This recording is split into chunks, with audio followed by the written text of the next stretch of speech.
เดี๋ยวนี้กำลังฮอดคิวรถเมล์เนาะท่ารถจะไปเที่ยวโรโยซิตี้ฮอดไปรถเมล์เนาะเดี๋ยวนี้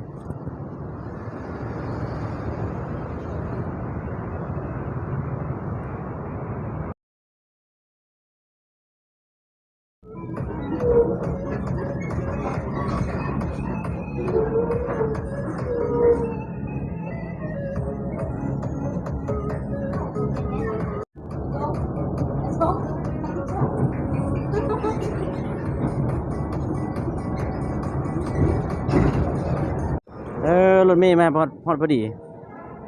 กับทีมงาน2 คนเนาะไอ้น้องลาวเฮา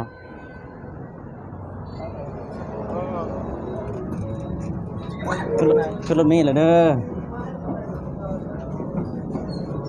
นั่งใส่นั่งทันไหนล้มเฮ้ยไอ้น้องลาวไอ้น้องเวียดขึ้นรถเมล์แล้ว